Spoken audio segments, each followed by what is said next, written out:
Gotta love that Karen. She's feisty. Hi, everybody. Welcome to the launch party. Oh, my goodness. I know. Are you ready? Are you ready, Ed? I am now. After my adventures in launching, I am ready. Oh, do you want to talk about that real quick? Because that was crazy. All right. So this is my 14th Kickstarter. And when I'm launching the Kickstarters, every single one of them before this, literally you press, submit for approval, and within 30 seconds you have your approval. So I'm used to that. That's what's been happening every single time. Well, this time I submit for approval and did it last night. Like, okay, just formality. And it says, oh, we'll have you approved by July 7th. So with a launch show today, that's not great news. So luckily I was able to email a few people and they kind of streamlined me and pushed mine through faster. So thank you to the people at Kickstarter for actually making a quick review of the project and letting me launch today, because it looked grim for a minute, because I was not used to it. I'll be ready now. I mean, the next time this happens, if this happens again, it's all on me, because then it's like, all right, you learned your lesson, dummy. Don't do it again. Right. It's just like it's a transition period when they kind of changed the whole process for approvals. And so same thing, like I'm so used to it being auto approved because we've done so many Kickstarters, right? Yeah. And so when they were like, we'll get you it said 2 to 3 days, and it took a week. It took a whole week to get a response. And then I actually got a deny. They were like, sorry, your campaign has too much graphic violence, and that it was specifically one image that they zoned in on it, and it was in my video for about 1 second. And it was, so I was like, this has to be an actual person that's looking at these things in order to see that. You know what I mean? Yeah, it's not AI at that point. No, I know. So yeah, I had to take off a couple of the images because it was Matt Knowles who got me the emails to contact people, and he said, make sure if you have anything with blood, you get it out of there, because if they're going to streamline the approval, they're not going to have a back and forth. It's like it's got to be good from their first look at it, or you're not getting it. So luckily, I was warned by you. I was warned by him. So it is a very clean, blood-free for the first time. No severed heads. Well, kind of. That's it, though. I was worried about the heads on the pole where they're all the heads on the spikes are gone. I got rid of them. Did I? I don't know. Maybe I didn't. But hey, they approved it, so you're through. That's all that matters. Yeah. So, I had to change the Dr. Mann image to not have the completely wrecked one. Yeah. So, I was like, how to explain a zombie world that's not really zombies, you know what I mean, without having graphic. I don't know. It was just like, how do I do this? So had to get creative, which I think we did. So we're going to talk about my campaign super fast, and then I'm going to push the launch button pretty much right away, because I know all of you are here for these sad pancakes. Let's go. I know he's super cute, and you're here for these. So awesome. I just wanted to show you super fast that there is a place to get, so a note about exclusives. There are some in tiers and there are a few in add-ons. Okay. So if you just want the item, head to the tier. Like if you just want the sad pancake and you don't want all the other stuff, head to that tier and get that one. There's more there. So I think there's 5 of these. I think there's 3 in the tiers and like 2 in the add-ons. And so when you're looking at some of these stuff where like there's 10, there's like 7 in the tiers and then there's 3 in the add-ons. You see what I'm saying? But I did make some available in the add-ons. So that way, if you want a couple, got to get in there quick, but you can get them.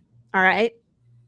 So, and again, the green eggs and ham, there's 2 of these guys, and it's the pig. Of course, we named him Kevin Bacon. And then this green chicken, who has not been named yet. So, but I think that would be fun to do a poll during campaign, is to name the chicken. So green eggs and ham, that one's available. Again, here's the sad pancake. Now, if you backed all the things and you're like, I really don't need a trade, Laurie, I have a tier that's called I'm just here for the merch. So if you just want a t-shirt, if you just want to restock your hot sauce, here you go. It's $1. You can add on physical add-ons as much as you like. And then there you go. So I made that also available. That's new. We've never done that before. So other than that, it's all pretty much your standard stuff. We have the 2 different sizes. Make sure you're clicking on the right one. So there's the traditional size, and then there's the digest size, which is a 6x9. So, but I always have like a picture on there, and it says 6x9 on it if that's the one. You get it? So standard size for volume 1 and 2. You guys are smart. You can figure it out. So with that being said, I'm going to take this down and we're going to launch this thing. Ready? Yes. Let's go. Preview. I hope you're ready. People are going to be knifing for those sad pancakes. I'm telling you. I'm ready. Let the fighting begin. Yeah, let the knifing begin. And it's live. There you go, guys. By the way, we forgot to introduce Rogo. Hello. Who is here. He's a very talented artist. He's also live on Kickstarter right now, so we're going to touch on his campaign. But just so you know, Rogo is here. He has done some collaborative work between Ed's characters and my characters, which is super cool. So we're going to see that, and he's going to do some live drawing with us. He just is a cool guy and wants to hang out and have shenanigans with us. So we're going to allow. And he's got a good campaign going too that we'll have to talk about. Yeah, of course we are. Like I'm ready. I'm backing because he's been talking about it for a while. So I've been ready for months, and now it's here. I know. I was a day one backer. We need more good horror stories. That's all I can say. Yes. Awesome. I'm gonna go ahead and play. I'm Laurie Calcaterra is already lined up. I'm gonna play my video real quick because there's shenanigans in there for you guys to enjoy, and then we'll go. Hi there. I'm Laurie Calcaterra, writer creator of Path of the Pale Rider. Welcome to Trade Paperback Volume Number 2. I can't barely stand it. Hey there. Did you say there? Because I'm right here in the. I see how this is going to be. Anyways, I am so glad you were here with me. What a wild ride issues 5 through 8 are. I mean, we started with Sad Pancake, Blister Beetle, Camps of the Undead, Miguel Blanco, Mission Impossible style plans that just blow up immediately, the Undead Retirement Community, and finally, the Golden City. This is where Jude's path has been leading us to issue number 1. And the answer to where death is so close that I can taste it. Oh my goodness, are you new here? Yeah, here's a super fast recap of what the heck is Path of the Pale Rider. Oh, What is Path of the Pale Rider? Oh yeah, Path of the Pale Rider is a Western apocalypse comic book series where death is broken. We're following a cowboy through the wasteland as he sifts through conspiracy theories trying to figure out what the heck happened. We don't have flesh-craving zombies. We have people who soul they leave when their body died and their mind slowly rots. There's no magic bullet to the brain. There's no escape. You feel pain. You decompose. You lose your humanity. And by the way, this affects people, animals, insects, fish. So if you have like 5,000 questions about how this world works, so does everybody else. Is that quick enough for you? So in this campaign, we're taking issues 5 through 8 and we're turning it into a trade paperback. It's going to be 148 pages. We have 2 sizes available. We have this traditional size, looks like this, and then we also have a cute small size digest size, which is 6x9. Is there a catch-up tier? Why, of course there is, silly. In addition to books, you know me, I love merch. There's going to be Sad Pancake plushies. We're going to add to the Undead Petting Zoo. Handmade mini book. Of course, we have hot sauce. Thanks to a certain someone whose initials are BS, we're going to have a Jude St. Clair body pillow cover. Okay, let's talk bonus material. What else is going to be in this book? We have an incredible fan art section. We have more journal entries by Jude St. Clair that are really meaty. See, you say meaty, and I know meat because I am a bear, and I just... Don't miss out on what Jude has to say about Dwayne Fink, Miguel Blanco, Gold, and so much more. Ow. We have the variant art gallery in the back of the book. So all those beautiful variant covers from previous issues are all in the back, collected for you to enjoy. And there is a completely original story written by David Howard based in Path of the Pale Rider world. Never seen anything like this. It's super cool to let other people play in the Path game. As always, thank you so much to our Path team. Gilbert Paradas on pencils and inks, Matt Chambers on colors. Sorry, and Matt. We would not be as polished as we are without our editor, Rachel Bullock. Thank you guys. And from myself and the Path team, thank you so much for supporting indie comics to start your path today. Thank you for bearing with us. Oh, that's it.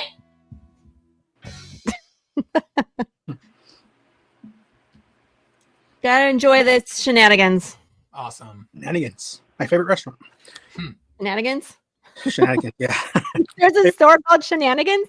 No, I think it's a fictional one from, was it Waiting? But everyone swears that there's a Shenanigans, but it's actually Bennigan's, something Bennigan's. else. Okay, yeah, I've heard of that. But Yeah, we need one named Shenanigans. That'd be a good restaurant name. I'm ready for that. Yeah.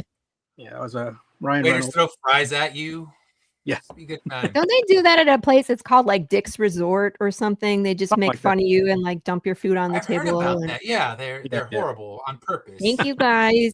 Thank you everybody who's showing up early. I love you. So as I just want to give you a quick peek. This is what trade's going to look like. Oh, there you go. Chris has been there. Everybody who is a returning backer, you qualify for this scratch and sniff sticker. You get a Flapjack the Undead Cat, which I don't understand why he's so stinking cute, but look how cute this cat is. It's like our rotting avocado from the last campaign. It's just cute. It shouldn't be. It should be gross, but yeah, it should be. Like intestines are out. Disgusting. But we love them. So everybody's getting one of these. There's a ton of bonus material, as you heard me talk about very quickly in the video.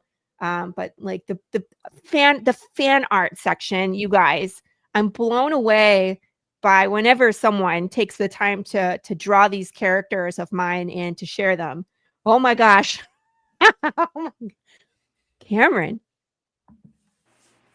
What? Oh, a special heart and the zip up hoodie and the metal trading card. Wow. Well, you'll get the metal trading card when you back Ed's campaign. This one. Oh no, you're talking about the one with Carissa. I haven't even gotten that far yet. That's what you got. I misunderstood. There's another metal trading card, but I didn't explain what it is yet. So again, I just want to point out some of these things. This is a handmade book by me. Like I print the paper, I cut the paper, I sew the paper, I glue it together. I craft the hardcover. You get to pick out the colors for your cover yourself.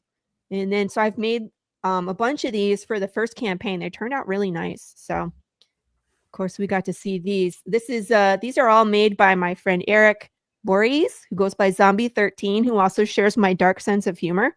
So definitely get your hands on some, these two. We're going to continue to build. So far, there's the Sad Pancake, which I have one right here, which is super cute. I mean, like, they're so cute, you guys. And like, they're really well made. Make myself big for a second. Look, I mean, he's got all the meaty bits.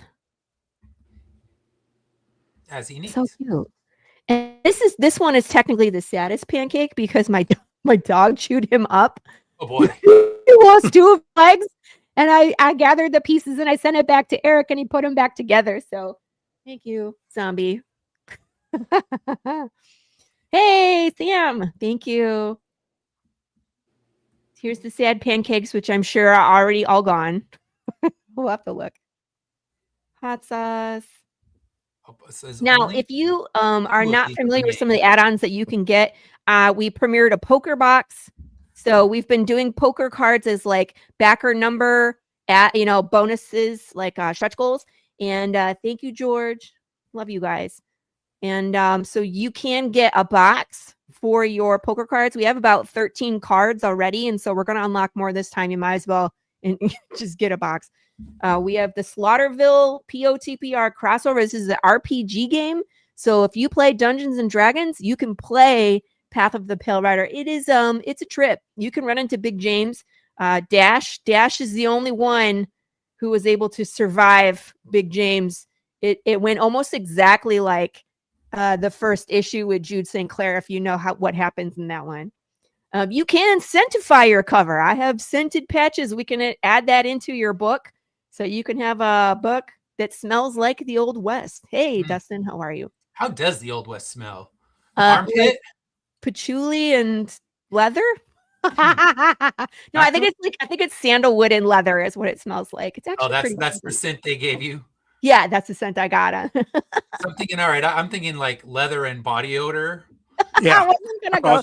Everybody always tempts me to like pick the most disgusting scents whenever we do these scratch and sniff stickers. So I promise you, I try not to gross you out until I do. Yeah.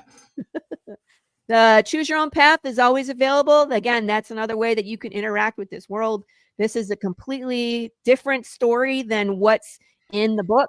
And so you put on the hat and boots, you walk around the Old West, and you get to see how long you survive.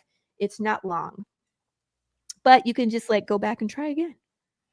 We have this new zipper hoodie. This is the brand new shirt hoodie merch. So you can look through this GIF. We have all the t-shirts available. And then, of course, we have the zipper hoodie. Like a horse barn? The West. Yeah, that horse barn outhouse. That's all right. There you go. Hay and human waste. All right, something like that. Hi, Kevin. How are you? Glad you got some work done yesterday. So just a reminder, stretch goals. We got poker cards. Every 50 backers, we're going to flip a card. I'm hoping we can flip at least a couple. And that way we can continue building our poker deck. We still got cards to go. You got your pretty typical stretch goals from me. First thing is always a PDF bundle. And then we have a Lola print. And this is done by Jared Lockhart himself. I just love how she turned out, man. She's such an interesting character. Of course, we have the slice and dice. We're going to do some more hard candy, foil stickers, acrylic bookmarks, Golden City poker chips. There you go. Let me fast forward. Here's our lovely team. Love them all. And then here's where the collaboration starts. So Carissa Grant, she launched Monday for her Western hardcover book. So if you love Westerns, here you go. This is an opportunity. And she also has a ton of cryptids in her story. So we did a crossover print. So if you back on a physical tier for the two of us, so Worthy Chaos, Devastation, and Path of the Pale Rider, you get a free print of Big James, Sad Pancake, and this little guy that's crying, he's a squonk. And if you don't know what those are, you should Google it. It's pretty funny. There is an opportunity to purchase a metal card of this in the add-on. So that's what Cameron was talking about. I forgot that we added that last minute. So you can get this if you just want to purchase it. Here is Sam Vera. He's launching on the 9th. And again, Sam Vera and I go way back. Well, he goes way back further than I do. But when I first came into the game as a brand new newbie and I met George Medina and Sam Vera, they're super cool guys. They have the best podcast about indie comics out there called Catch the Craze. And both of Sam and my issue ones have this giant bear in the end of the book. So he did this crossover print for Big James and his little alien called Duty.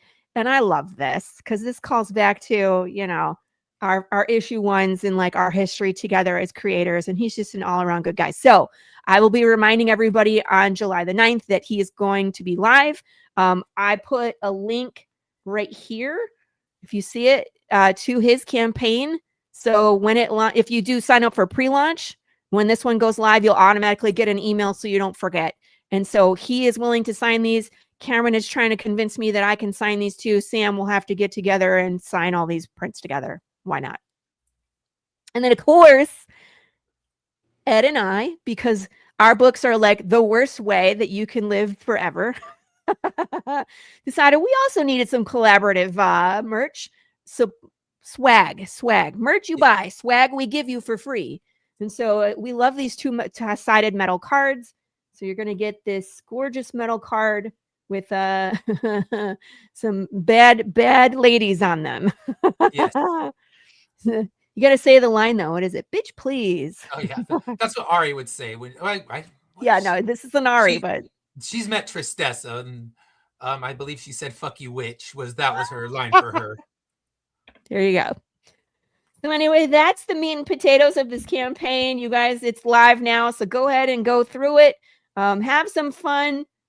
See what you like. We are almost halfway funded. Amazing. And now I'm going to take this off the screen, and I'm going to hand the reins over to Ed. He is going to bring up his campaign. All right. I'll throw it up on the screen for you. Are you having fun there, Rogo? What you doing?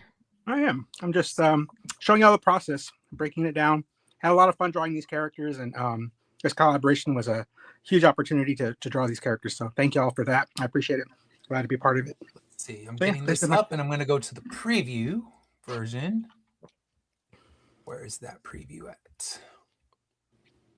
I always love when people are like, "Can I draw your characters?" And I'm like, "Yes, please." Yes, please. Yes. All right. So this is for issue 12 and the volume 2 graphic novel. So you can go either or. If you've been collecting the floppies all the way through, you can get your newest floppy, keep your collection going. If you are a wait for the trade kind of person, well, your waiting is over. We have volume 2, which is going to be issues 7 through 12 collected. It's also going to include the short story that I did for Tales from the Collective Initiative, which I did in a manga style, which showed what happened in Japan the moment immortality began. So we saw a different part of the country on a different day, because of course January 1st isn't their new year because their time zones are different. So theirs hit like the middle of the day and immortality began, and that it's a short 6-page story, but it also introduces our kind of big bad for the whole third story arc. He has been in the second story arc, but you'd have to figure out who he is, and you blink and you miss him. But I do that a lot. If you read along, like starting in issue 3, we start seeing one character until finally issue 9, we get her whole backstory. So I like to throw little snippets of imagery at you, and then finally you realize, oh crap, that is actually important, not just throwaway imagery, because that's how we do it. So you have the 28-page final issue of this story arc, not final issue of Immortal Era. This is our halfway point. So we're making it to the middle of everything. And you can also get the 172-page softcover edition. The softcover edition is just going to give you the main story and then the main cover of each book and the extra story from the Tales from the Collective, because a lot of people didn't buy the collective book, and it is hugely important. So that's why we're putting it in this trade. And it's something I might even add as a stretch goal. If things are going really well, we can add it. Like, let's add that to issue 12 for my floppy people, so they can get a chance to get it. If nothing else, everyone will get it digitally. So you can at least read that little mini story and see our new villain, who, like I said, he's already been in, and then it can be the speculation. Who is he, and where did we see him to begin with? So if you don't know, Immortal Era is the other side of why immortality sucks. And this one jumps 200 years in the future, where we see a world just decaying, falling apart. There's no resources left. People have resorted to cannibalism, which a less refined version of cannibalism than we see in the Pale Rider. Yeah. I was like, there are no finally talk about involved. that. Because when you were talking about cannibalism, there's so many times I want to be like, but yeah, no, I had to wait. Yours get served buffet style. Mine, they just chew it right off the bone. Delicious. So they're like, I see a walking piece of meat walking right by me. I'm going to eat him real quick. Maybe I'll leave a little bit more. As we see with our guy, Dr. Man, they left the head because there's no meat on the head. So they left him to suffer this way. And they are on their mission to find the next relic that they need to find. And these relics are the pieces of death. If you're, I guess, kind of spoilers, death is gone and they have to reassemble all the pieces that were chopped apart. But they are now working on getting the second piece, and things are not going well. Ari and Miguel are trapped with a large squadron of aid soldiers. Kimberly has been just beat to shreds by this man, and our guy Rob is tied up by a witch and she's stopped his breathing. So all three of our heroes are in peril. They're doing everything that they can to try to escape this peril and get that piece of death. But this is the issue I've been promising all along, that I blow up my own world. So things are going to get really crazy after this issue because nothing's going to be the same. And that will lead us to our final 2 story arcs where things really get crazy. And my wife still yells at me for a few of the decisions and says, she's like, you need to reconsider. What you're doing is terrible and you're a horrible human being. So that's the kind of stories I love, though. And I'm like, you did what? Yes. Throw the book and then I go and pick it up, sadly. Yeah. And then you grab it later. Yeah. So we get our first 5 pages of this issue where we see the president has trapped Ari and Miguel and they're trying to get away. Kimberly remains trapped, but spoiler alert, she gets out of this one by sticking the needle with the sedative right into his ankle. So she's going to be okay, but what about the rest? We'll have to find out, because this is a flashback to Rob's crypt, and then we move right ahead to them trying to get away from a large squadron that wants to kill them. So if you want to read these, I'm going to go through them just super quick. I have quick spoilers for every single issue so far. So you get the full story, but it's spoilers. So if you just want to say, hey, I just want to start with issue 12, I don't need to buy a trade, you can read this. You'll get enough to know what happened and move on to the next. So we have the 3 main covers. We have our main covers done by Fish Lee. He did a beautiful exploding walking cover, and I love it. So Fish did our main cover. The holofoil and variants are both by Caesar. So you can see kind of the lettered versions. We have those now. And this one's going to be so beautiful in metal and holofoil. I can't wait to see how these colors kind of just pop for it. And then we have our variant cover, which if you read one of my other titles, Corruptor, this is a matching cover to one of the Corruptor covers where you see a demon and an angel standing above our main character, and they did it with Kimberly and Ari and Miguel. So we did a companion piece to the Corruptor 2 cover. And then, of course, 2 different trades. Hardcover, which is the brown one that shows Ari in Hope Village, and then our softcover trade with the headquarters behind them, and we can see what it looks like when it's lettered. So yeah, they're going to be great. I can't wait to see these and put them together. And then, of course, different add-ons. I just got a new batch of CGCs in, I think, last week. So they showed up. We have a couple 9.9s in there, and I have a couple of CGC collectors that's what they're hunting for. We have different shirts. What you see here is not everything I have. I think I have about 13 different designs. So if you have a specific issue you want a cover of, we have it. And Laurie helped me put this one together. That is for our new trade. It should make a really nice shirt. We still have a few water bottles. The Ari Chibi stickers are always popular. I printed a ton of them, so they're not going to run out, but they always sell well. They're holofoil stickers as well. And then we have the Garbage Pail Kids cover, and then we have our team, same team as always, and then different stretch goals. I'm going to add one on there for adding those extra pages to the floppy. So with no more delay, I think it's time to get mine up and launched as well. Yeah, I'm going to take it off the screen for just a second. Yes, please. Never I forget know. that. Yes. All right. Drum roll, please. All right. They're giving me all my warnings. Let's launch.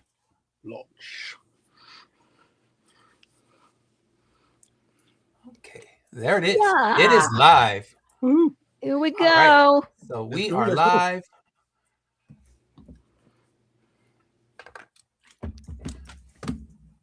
Amazing. So I am excited about this one because, like I said, people always are telling me they want to wait for the trade. So it is here. Yeah, and I mean that's pretty common. We get you get people all the time that either they're usually one or the other. They really want to collect the individual issues, or they really want to collect the trade. And then by the grace of God, we have those ultra fans that do both, right? Yeah, yeah.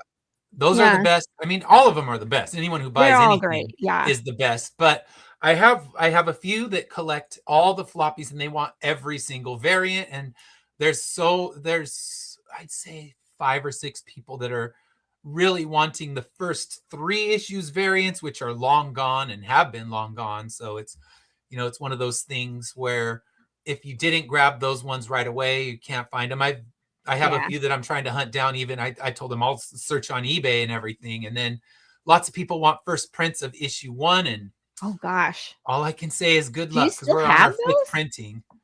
I don't. I have one for myself. So that is all I have at the moment, is just a single copy of one that's graded for my own private collection. And then I'm always on the hunt for them. So I'll go to comic shops and things like that. And if they happen to have them, I will snatch them up. That's funny. You're But gonna I go have buy your not had, book back. I haven't had any yet. Yeah. I'm like, okay, I'll take that back. Right. I need it more than you do at that point. Boop, boop, boop. Let me see. Everybody is shopping. It usually takes a few minutes. Yeah. Yeah, I always hate that menu. Like, get rid of that. I know. And then how are you guys going to do the print, the piece, Ed?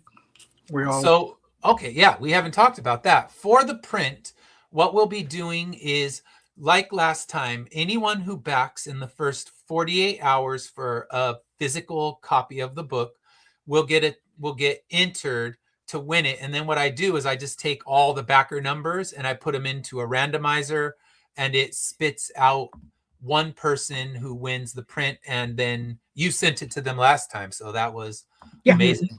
Yeah, I'll also throw in some stickers. I had them on screen for a little bit earlier, but I have some stickers I'll include for my campaign as well. We've got some beautiful art from some of the guys that did artwork for Hollow Queen.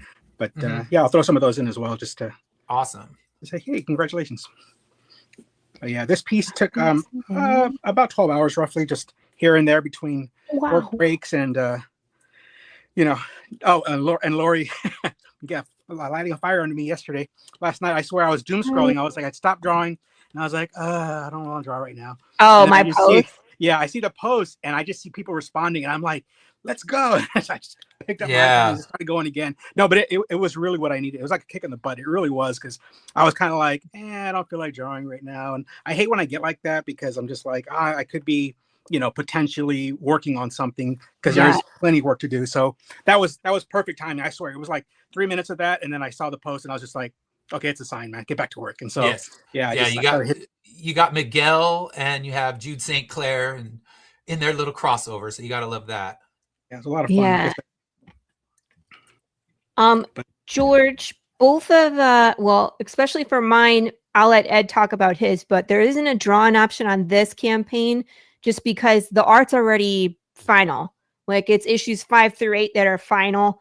And then there's bonus material in the back, but there isn't really a draw-in tier for this. We'll bring draw-in tier back when we get to like another future issue of Path. And is that the same for you, pretty much, Ed? For me, actually, we could do a draw-in tier for this one, issue 13. We did. I tried it for issue 12, where you could choose to be a cannibal or be cannibalized. And issue 13 will still be seeing those cannibals. So I can add a draw-in tier if that's something you'd like. I didn't for this one because it's not something I've never sold a draw-in. But you know what? I will add it. Never yet. And I mean, I've already talked to the artist, letting him know that we're potentially going to do one. But like I said, you could choose to be cannibalized or the cannibal. It will be your choice. But I'm gonna. People would jump at that, didn't they? Do that? No one's jumped at that in the past, though. No, it's something I've tried multiple times and no one has taken me up. But I am going to put one in as an add-on right now. and it'll be the same. There you go. I mean, honestly, it'll be the same exact choices you had for issue 13, because yeah, some stuff's going to be going down at the end of issue 12, you'll see, but it really goes down in issue 13, and a couple characters that we got just briefly introduced to in issue, I believe it was 10, are becoming major players in the story. So yeah, if you see a character that gets more than, one panel of time, you know that they're going to become important later on down the line. Makes sense. All right. So I know. I do that too, where I pepper in like characters. People are like, "Who is that?" And I'm like, "Oh, Yes. but just wait. They'll be important. They're coming." Yes. I enjoyed being in 2 of Sean's books. Did he kill you though? That's the question, George. Did you survive in Sean's books, or did he, give you the heave ho? It's funny because in my issue 3, I had a chance for someone to get drawn in and get mauled by Big James. And my father-in-law picked that. And I was like, Dad, so I was like, are you sure? He was like, yeah, just draw me with hair. And I was like, all right, draw you with hair. It's like, at least give me some hair. Yeah. It's fiction. I don't want to be bald. I'm with him. Yeah. I feel that. Yeah. He was like, just draw me with hair and it's fine. All right. Too funny. All right, so I'm going to work on getting a drawing here right now. Would like to. I'm going to share another campaign, which is, of course, Rogo's campaign. Yes. Oh, thank you. Where am I going here? This one, yeah? Yeah. There we go. So, of course, I'm a backer on this one. Okay. And I got mine as well. I'm ready. Yeah. I appreciate it. Thank you, guys. I really do. And again, thank you guys for the opportunities, for being on the show, for just collaborating on this stuff and just helping me get the word out there. I really appreciate that. This is my first Kickstarter, my first solo Kickstarter.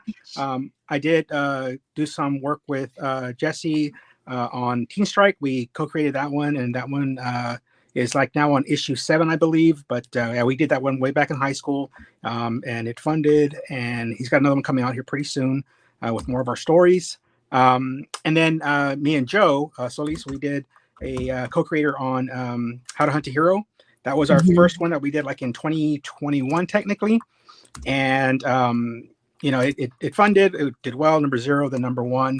And then after that, I was like, I think I kind of want to try and tell one of my horror stories. I love horror. I love everything Halloween and Summerween and all that stuff. So I'm a huge fan of the Headless Horseman and anything spooky like that. And on a trip to New York City, I went to Sleepy Hollow to visit Washington Irving's resting place and just visit the town of Sleepy Hollow. While I was there, I really got inspired. The story just kind of came to me. And then as soon as I got back, I just started, working out the details of the story I wanted to tell. And Halloween was born. And it's been a lot of fun. I've met a lot of really great people, artists, creators, writers that have given me great, just advice and just help along the way. And through that, I've been able to network and get some really talented artists to do a lot of my covers. One of them from Path of Pale Rider, Gilbert Pettis, he did a cover for me. And I was so excited because I was like, hey, I need a Headless Horseman for one of my covers. The one I wanted, I'd like to do, it's up to you, but I really like the story of the Headless Horseman here in Texas. There's one called El Vaquero. He's basically a cattle rustler that was beheaded, and he was tied to his horse, and he became our Headless Horseman here. Every culture has one. Every country, every culture has a Headless Horseman of some kind called a Dullahan. These are all different, they're kind of like fairy folk in a way. But they're in every lore. You'll see them in Viking lore, you'll see them in Celtic, you'll see them in our lore here in Texas, all of it. And so when we did that one, it was really neat because, he showed me his initial idea. And I was like, oh, that's really good. I was like, you know what? What if he needs a cutting weapon, an edged weapon, either a sword, an axe, something. And then I was like, and I like the lasso, but in the Dullahan, traditionally, they carry a human spine whip that they use to actually lash. Yeah, they'll lash the eyes of anyone that looks at them that is not their target. And that's kind of punishment. Terrifying. Yeah. And I was like, let's do something with that. And then he came back and he added the machete and he added that spine lasso. And I was like, dude, that is perfect. That looks so good. So it was a lot of fun working with him on that project, on that cover. And yeah, pretty much all the others too. I mean, it's just been really great. Jesse introduced me to an artist from California, from San Diego Comic-Con. He met him there. He had some horror stuff out that was really strong, really good. And he got us, connected, got us in touch.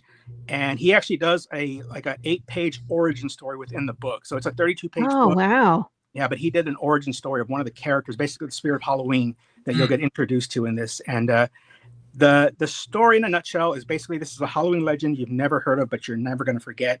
It's this perennial character named Halloween. She is a force of nature that is basically called up to service, if you will, to help whenever mankind is, threatened. It's on the brink of extinction kind of thing, and usually from a supernatural force. And so this first issue, you're going to be introduced to basically an army of Dullahan, of Headless Horsemen. There's a king, there's a queen, and then there's the army itself. You'll get a nice little introduction to some of these characters, and then you'll also learn more about who the Hollow Queen is and who her ally is, basically the spirit of Halloween. And that's just the first issue, and then we're gonna just go from there. A lot of this stuff came from just dreams, honestly. Like I've had so many dreams about this stuff, and it just inspired me to write more and draw more and all that stuff like that. But yeah, I'm really excited. Again, thank you for the opportunity. Okay. I hope you guys back it. Yeah, that's it in a nutshell. For everybody that's watching, I dropped the links at the beginning. Well, I dropped them in the Facebook. I guess it would help if I dropped them here for everybody. If I have Gilbert's cover here. Yeah, here we go. I had it up. Oh, okay, great. Yeah, because it's like you have this whole section of covers, so I was going through them. So appreciate it. Yeah, one here is Gilbert's. It was really cool, and Gilbert's such a nice guy, and he was just like, he would go back and forth with me and about, hey, what about this one? And yeah, awesome. And that's what I love a lot. Me being an artist, myself, just talking to artists and seeing your characters, like you were saying earlier, having somebody draw your characters is really, really, really humbling and very cool. Especially when I got my first fan art. I just posted it. Somebody from like across the pond drew Carrie. Yes, and oh my God, it was. And thank you so much for getting me in touch with her. I was like, how did I not see this? I've like been craving something like this. So yeah, it was really cool to see that and to get that. But yeah, just like I said, just a number of artists that just came in and just knocked it out of the park on this. I'm really excited, and like I said, I love the Headless Horseman. So like everything from Legends of Sleepy Hollow to the book to all of that. So it just all came into this story just so well and so easy on this first one. So yes, I'm excited. There, I put all the links in all the places now. So if you guys are watching the stream, and I just want to say, if you're watching the stream and you support us, any of us, give this video a share. That's one of the easiest things that you can do to support indie is to just share out the video that we're on, and we're just going through the campaigns, and it just gives us new eyes on the project. Word of mouth is huge in this business, I take the recommendation of my friends very seriously when it comes to like, you should check out this series, and I'm like, oh yeah, no, I'll absolutely check it out. And that's where a lot of my my things that I back when I find them is because it's been recommended to me. So let's go. Woohoo! Way to go. And I did add a draw in tier now. So you want to be accountable? You want to be cannibalized? I got you. There we go. That's a really neat idea. I like that. I might have to try that on my next one. Be cannibalized? We'll eat you. There you go. That's awesome. We'll consume you with our eyes. We will watch you get eaten. Yeah, it should be. I'm hoping someone takes it up because I want to see someone decide they want to be eaten by somebody in a book. So that'll be fun. Or be the eater. You get to choose. And in fact, you can even get drawn into one of our major scenes with Bree and Valencia, our new characters, dealing with some unsavory cannibals. All right. It's like, are any of your cannibals savory? I don't know. Yours serve on plates. You have savory cannibals. Oh, you know what? I did a podcast with the Zombie Book Club when we were talking in depth about issue 8. And so they were like, so wait a minute. when they're in the buffet, that's people? And I was like, yes. And they're like, so, and I have a cameo in that one too. Gilbert Perez drew me in and I got shot. So they're like, so wait a minute, are you then going to be served for dinner in this book? And I said, yes, that's how that place works. Is there is no undead there. That's what they do with them, is they just cook them up and serve them for dinner. Yeah. And they were like, buffets, don't mess with those. Right. It's the worst buffet, right? But they were like, it's so funny because they're consuming my idea, right? My story. And if you look at who's serving the meat in the buffet line, it's Gilbert Perez. He drew himself as the person serving the meat. And they're like, how poetic is that, where he's serving, you know, your ideas to us in the art? And I was like, that's deep. Yes. Yeah, mine, like I said, they're not as clean and refined, but it will there's always cannibalism, and it's gonna get I don't want to spoil things. I'm gonna shut up. Don't spoil. No spoilers. Please. I'll wait for people to read it. But yeah, you can choose multiple. I'll let you pick what scene you want to be in. I'll kind of let you know what scenes are available, and you can take the scene that you like the best and put yourself in there. I feel like Ari is saying, bitch, please, in this panel. Yeah, is she? She's not happy with them. I forget what she's saying there. I know she's not a fan of Rob Rockford. She wants to slap him upside the head many times.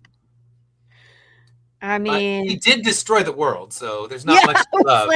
I was like, I mean, if you're gonna hate on somebody, that guy, he deserves it. Yeah. If anyone deserves a little bit of Ari's hate, it's the guy who destroyed the world. Yeah. And then disappears. Yeah, and then hid away for 200 years. What a jerk. And then these robots, there's so many twists, you guys. You know what's actually inside running these robots? It's devastating. Gosh, there's so many just good twists in this story. I love it, Ed. Thank you. Yeah, they're not robots. That's what we can say. There's no circuitry inside. Yeah. Cyborg.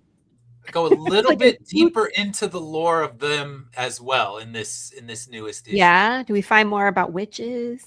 We do. We find a little bit more about the witches. It actually has a big overlap with Corruptor. So this is the first time the Corruptor universe is coming into the Immortal era universe. So it's one of those things I tell everybody, you don't need to read either.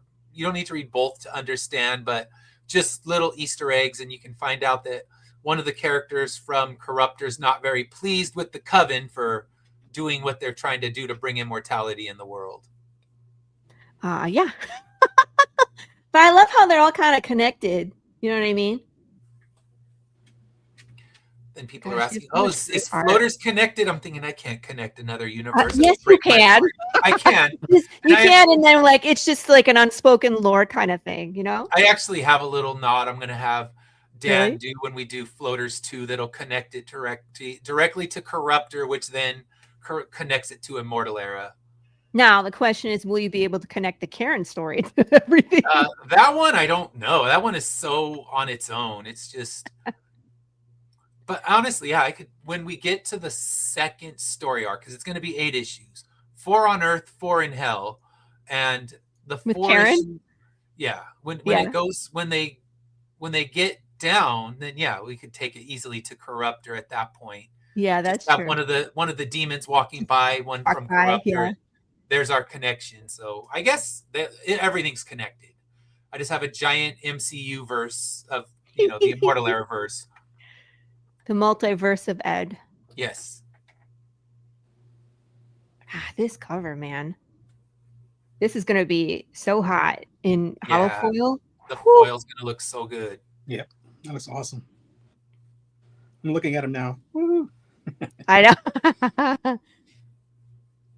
I know. I got a preview of the campaign, so I was like, I already know what I want. Yeah, you're getting one of the last remaining issue 5s. Because I'm not putting them back. Last time you were like, I only got like 1 or 2 issue 5s. So I was like, oh, don't sell them. Like, I want that. I took them out of the box, so they weren't even. I have one damaged one in the box, but generally people buy the trade or they buy an issue 1. They're not buying 1 through 12 floppy. So that's why I'm letting them all go out of print. Besides 1, I mean, 1 and 2 generally, because you can read 2 as a standalone. If you started with issue 2, you could still understand the whole series. So those are the 2 floppies I'll keep in stock, and the rest I'm letting them go out. I don't need that much to lug around. Trades are heavy. That's what you learn. And I find that too. So it's like I learned this the hard way. Is I ordered way too many copies of issue number 4, and of course we did a trade right after 4, and so I still have so many first prints of issue 4 left. And I was just like, this was a mistake, because then once the trade's out, people are generally getting issue 1, or they're just jumping to the trade, right? Yeah, they're not buying floppy like once in a while. I'd say 1 out of every 10 cons, someone wants every floppy I have. Right. Well, and they'll do that. Like I have a whole set of like William Russell variant covers, and so people will get that. Yeah. So I generally, like his following is awesome. Like they just love William's stuff. Hi, Brad. How are you? And he then did a good floaters cover for me, and that one at cons still does really well. Yeah. So I always stock his covers for cons, and especially if it's a con that him and I are both at, like. Oh yeah, because then they can go get it double signed. Rogo, did we play the whole video of the draw, the time lapse? So do you want to do that? Let me reset it real quick. Let me turn it around. I know. I'm sorry. I was like, oh, he's back on camera, and we didn't do the thing like we said we were going to. Let me see. I'm gonna tip this down. Don't mind my feet. Hopefully you don't see my feet, but I'm gonna flip this down. Beautiful feet. Oh. Yeah. And let me see if I can remember how to do this. Time lapse replay. There we go. So yeah, roughly on this one, it was about 12 hours, roughly. Like I said, I would just do this in between breaks there at work and stuff, and constantly bug you guys for this or that. Hey, I need this, I need that. So I appreciate that. But yeah, it was, like I said, it was a lot of fun drawing Miguel and Jude. Just trying to decide the pose and the action, what was going on. My little Easter egg here is the background. Once you see it, it's actually from Sleepy Hollow. So you guys are in Sleepy Hollow. Your characters are in Sleepy Hollow. Cool. Some characters, nice. But yeah, the little bridge and stuff you're going to see in the background it's all actually from the town of Sleepy Hollow. So I wanted to put a little bit of that in there for me, But yeah, like I said, a lot of fun. They're both great characters to draw. Originally, I was going to have him throwing the blade and stuff, but couldn't quite get the composition to where I wanted it, like where he would still show that action. So I was like, I'll just chuck it in the head. So yeah, that was and then just figuring out the composition, like going back and forth and just seeing what worked and stuff like that. But yeah, both are great characters to draw. Had a lot of fun with them. I do a lot of concept work. I design a lot of the characters for like Teen Strike. I designed the characters for How to Hunt a Hero. It's a lot of back and forth. Teen Strike, me and Jesse, we kind of did that in high school. We designed these characters or whatever, and they kind of carried over. Some of the designs carried over and stuff like that. But it's a lot of fun. Just, I love just doing concepts. When I first started doing cons and stuff, I worked a lot of Artist Alley booths, and one of the things I would do is now you can do it with AI, which kind of sucks, but what I used to do is offer, like, to draw you as a superhero. You would come up, you would basically give me your like FBI profile, who you are, what your powers would be, your favorite colors, just a nice little breakdown of who you were and what you would want to be. Do you want to be a good guy, bad guy? And I would design you an original character. And so I did that for about I don't know, maybe 10 years, and then after that took a little bit of a break, and 2021, me and Joe started working on How to Hunt a Hero, and yeah, the rest was kind of history. I just started to learn about the indie comic world and the community and stuff like that. And like I said, for me, it's been a very positive experience. I love working conventions. I love talking to people. If you can't tell, I love to talk. I did customer service for like 20 years, so I'm really just comfortable with just talking to people and trying to get them to laugh. Really just want them to laugh, because I love laughing. I love, being in a good mood and stuff like that. So, all those things just come in really handy for cons and stuff like that. Just, talking to people about books. It's a lot of fun. Yeah. And I take that with my artist stuff. I've been doing this since like junior high. So about, 100 years, just refining the process. Yeah. Refining the process, and just, I'm constantly learning. Even this, like, I normally traditionally draw on pencil and paper. That's my butter, my bread and butter. So learning to do this, Procreate, was a challenge. It was like drawing. Yeah. It's going from drawing like on like the surface anyways, it's like going from paper to water. Like it's such a different texture. And so it took me a while to get really comfortable with it, but I've been enjoying it. And I do like it because I can make a mistake, and you'll see stuff in here where I'm like this, for instance, I did it this way and I liked it. It was really like flashing stuff. But then when I drew in the other figure behind me, I was like, oh man, I really love the face. And I figured I don't want to cover that up. So I was actually able to just adjust it right there. And I was like, oh, boom, easy. Whereas I would have to pretty much like, erase all that stuff and try and clean it up. And, so this definitely has its advantages. Plus they have a completed piece now in 12 hours where, on paper, traditionally I'd have to pencil it, ink it, color it, all that stuff. I can do that all right here. This is my studio now. So a little background on that. So I mean, it's been a lot of fun. These characters were great, just great to draw. I was just like, oh, this is gonna be a lot of fun. I love their accessories. The designs are fantastic. So they both lent a lot to, and uniquely, individually, each character was fun. I was like, oh, okay, what's this? I still got to learn what this little thingy is right here, like how to draw that thingy. So I kind of cheated that a little bit, just because I hadn't quite got that down yet. But I think I got all the other aspects in there pretty good. But yeah, a lot of fun. Like I said, drawing like undead, creatures, monsters, and stuff, a lot of fun. Yes. I do actually do an homage to Night of the Living Dead, or not, sorry, Return of the Living Dead. The guy that's going to be here eventually, he's kind of an homage, if to the Tarman. Oh yeah, Tarman. You'll see a little bit of a nod to that in there. That. So just to kind of give you some background on what I was doing, what I was thinking, the process, and all that. But yeah, I mean, Miguel would enjoy slicing and dicing those guys. Oh yeah, have a good time. He has to cut through metal in his world. So right. Flesh and bone, piece of cake. Yeah. So originally I had him cutting. He was like actually cutting like an arm off or something like that. But I was like, the knife in the head is pretty good, so I'll just leave the. I had to show the swords. Yeah, I had to. He was like, back off! I already got insurance on my car. I don't need you.